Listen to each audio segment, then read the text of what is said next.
When my wife and I bought our cabin in the mountains, we thought we'd finally escaped city stress.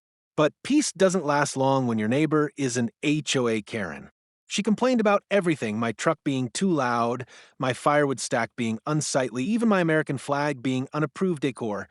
One evening, we came home to find muddy footprints on the porch. The doorframe looked scratched, and inside, things were clearly moved around. My wife checked her security cameras.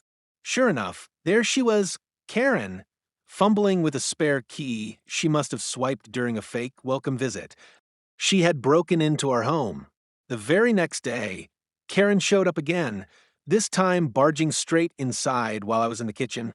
This house violates HOA standards, she snapped, waving a folder of bogus citations. You're going to be fined, and if you don't leave, we'll take legal action. Before I could respond, footsteps echoed from the hallway. My wife, still in uniform from her shift at the precinct, stepped into view. Badge gleaming, sidearm holstered, expression cool as ice. Karen froze. "Wow, what is this?" she stammered.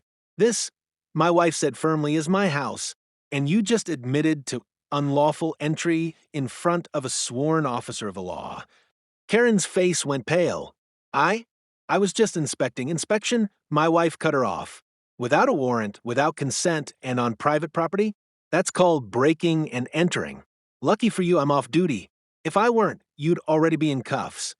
Karen sputtered, clutching her papers like a shield.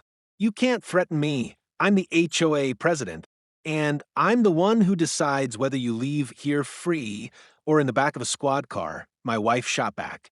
Silence filled the room. Finally, Karen turned and bolted out the door, nearly tripping down the porch steps. After that, she never set foot on our property again. In fact, word spread quickly. Nobody in the HOA dared bother us anymore. My wife's reputation carried more weight than all their clipboards combined. Now, every time I stack my firewood or fire up my truck, I see Karen glaring from across the street. But she never says a word, because she knows one wrong move, and the cop she tried to mess with will be the one writing her name on the arrest report.